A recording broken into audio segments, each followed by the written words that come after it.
Audio Bible, Jonah, chapter 1. Now the word of the Lord came to Jonah son of Amittai, saying, Get up, go to the great city of Nineveh, and preach against it, because its wickedness has come up before me. Jonah, however, got up to flee to Tarshish, away from the presence of the Lord. He went down to Joppa and found a ship bound for Tarshish. So he paid the fare and went aboard to sail for Tarshish, away from the presence of the Lord. Then the Lord hurled a great wind upon the sea, and such a violent storm arose that the ship was in danger of breaking apart. The sailors were afraid, and each cried out to his own God. And they threw the ship's cargo into the sea to lighten the load. But Jonah had gone down to the lowest part of the vessel, where he lay down and fell into a deep sleep. The captain approached him and said, How can you sleep? Get up and call upon your God. Perhaps this God will consider us, so that we may not perish. Come, said the sailors to one another. Let us cast lots to find out who is responsible for this calamity that is upon us. So they cast lots, and the lot fell on Jonah. Tell us now, they demanded, who is to blame for this calamity that is upon us? What is your occupation, and where have you come from? What is your country, and who are your people? I am a Hebrew, replied Jonah. I worship the Lord, the God of the heavens, who made the sea and the dry land. Then the men were even more afraid and said to him, What have you done? The men knew that he was fleeing from the presence of the Lord, because he had told them. Now the sea was growing worse and worse. So they said to Jonah, What must we do to you to calm this sea for us? Pick me up, he answered, and cast me into the sea, so it may quiet down for you. For I know that I am to blame for this violent storm that has come upon you. Nevertheless, the men rowed hard to get back to dry land, but they could not, for the sea was raging against them more and more. So they cried out to the Lord, Please, O Lord, do not let us perish on account of this man's life. Do not charge us with innocent blood, for you, O Lord, have done as you pleased. Then they picked up Jonah and cast him into the sea, and the raging sea grew calm.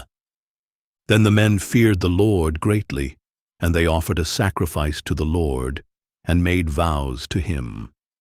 Now the Lord had appointed a great fish to swallow Jonah, and Jonah spent 3 days and 3 nights in the belly of the fish. Audio Bible, Jonah, chapter 2. From inside the fish, Jonah prayed to the Lord his God, saying, In my distress I called to the Lord, and he answered me. From the belly of Sheol I called for help, and you heard my voice. For you cast me into the deep, into the heart of the seas, and the currents swirled about me. All your breakers and waves swept over me. At this, I said, I have been banished from your sight, yet I will look once more toward your holy temple. The waters engulfed me to take my life. The watery depths closed around me. The seaweed wrapped around my head. To the roots of the mountains I descended. The earth beneath me barred me in forever. But you raised my life from the pit, O Lord my God. As my life was fading away, I remembered the Lord. My prayer went up to you, to your holy temple. Those who cling to worthless idols forsake his loving devotion. But I, with the voice of thanksgiving, will sacrifice to you. I will fulfill what I have vowed. Salvation is from the Lord. And the Lord commanded the fish, and it vomited Jonah onto dry land. Audio Bible, Jonah chapter 3. Then the word of the Lord came to Jonah a second time. Get up, go to the great city of Nineveh and proclaim to it the message that I give you. This time, Jonah got up and went to Nineveh, in accordance with the word of the Lord. Now Nineveh was an exceedingly great city, requiring a 3-day journey. On the first day of his journey, Jonah set out into the city and proclaimed, 40 more days, and Nineveh will be overturned." And the Ninevites believed God. They proclaimed a fast and dressed in sackcloth, from the greatest of them to the least. When word reached the king of Nineveh, he got up from his throne, took off his royal robe, covered himself with sackcloth, and sat in ashes. Then he issued a proclamation in Nineveh.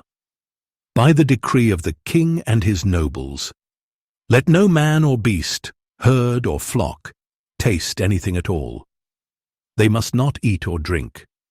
Furthermore, let both man and beast be covered with sackcloth, and have everyone call out earnestly to God.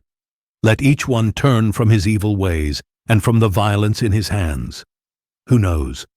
God may turn and relent. He may turn from his fierce anger, so that we will not perish." When God saw their actions, that they had turned from their evil ways, he relented from the disaster he had threatened to bring upon them. I-Beam, Audio Bible, Jonah, chapter 4. Jonah, however, was greatly displeased, and he became angry. So he prayed to the Lord, saying, "O Lord, is this not what I said while I was still in my own country? This is why I was so quick to flee toward Tarshish. I knew that you are a gracious and compassionate God, slow to anger, abounding in loving devotion, one who relents from sending disaster. And now, O Lord, please take my life from me, for it is better for me to die than to live." But the Lord replied, "Have you any right to be angry?" Then Jonah left the city and sat down east of it, where he made himself a shelter and sat in its shade to see what would happen to the city. So the Lord God appointed a vine, and it grew up to provide shade over Jonah's head to ease his discomfort, and Jonah was greatly pleased with the plant. When dawn came the next day, God appointed a worm that attacked the plant, so that it withered. As the sun was rising, God appointed a scorching east wind, and the sun beat down on Jonah's head, so that he grew faint and wished to die, saying, "It is better for me to die than to live." Then God asked Jonah, "Have you any right to be angry about the plant?" "I do," he replied. "I am angry enough to die." But the Lord said, "You cared about the plant, which you neither tended nor made grow. It sprang up in a night and perished in a night. So should I not care about the great city of Nineveh, which has more than 120,000 people, who cannot tell their right hand from their left, and many cattle as well.